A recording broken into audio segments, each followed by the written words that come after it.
Myles, the U.S. has been the undisputed global leader for decades, but now we're seeing a major shift. They're no longer acting like the sole superpower. Let's start with trade. What's changing? Well, that's a great starting point, Carl. The U.S. has taken a much more protectionist approach. They've slapped high tariffs on Chinese goods.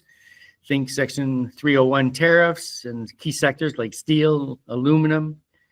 The goal, to reduce dependence on rivals and force what they call fair trade terms. Interesting. But isn't this causing some economic friction? Absolutely. But Washington seems willing to accept short-term pain for long-term gain. And here's another big shift. They're ditching the big multilateral deals in favor of one-on-one agreements like the USMCA. More control, less compromise. But Carl, what about the elephant in the room, the U.S. federal debt? Right. 34 trillion and counting. How does this massive debt affect their global strategy? It's a game changer. That debt limits their ability to throw unlimited money at global problems. Now they have to prioritize, like choosing between Ukraine aid and domestic spending. And here's the kicker. When they weaponize the dollar through sanctions, like freezing Russian reserves, it backfires by pushing rivals toward alternatives like gold or the yuan. Which brings us to Greenland and the Arctic. Why is the U.S. suddenly so interested in those frozen frontiers? Well, Carl, remember when Trump tried to buy Greenland?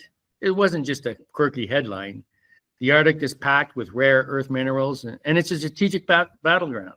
The U.S. is reopening consulates, building new bases, and racing to counter Russian military buildup and China's so-called Polar Silk Road.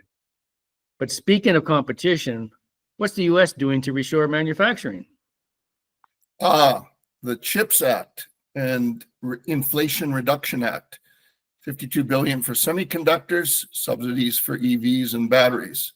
They're pulling production back from China and shifting to allies like Mexico and India. But Myles, what about the Panama Canal? It seems like a random piece of the puzzle. It's not random at all. The canal is a critical choke point, but droughts and congestion are exposing its vulnerabilities. And guess who's trying to get a foothold there? China. The U.S. is blocking Chinese firms like Huawei from canal operations to prevent them from gaining strategic leverage. Which ties into their broader strategies for Russia and China. How are they handling these two rivals differently? Well, with Russia, it's all about economic warfare, oil price caps, SWIFT bans, and arming Ukraine to weaken Moscow without direct NATO involvement. With China, it's tech recoupling or decoupling, chip bans, TikTok restrictions, and building alliances like the Quad and AUKUS to counter Beijing in the Indo-Pacific. And let's not forget Taiwan, strategic ambiguity with a side of heavy arms sales. So bottom line, what's the big takeaway?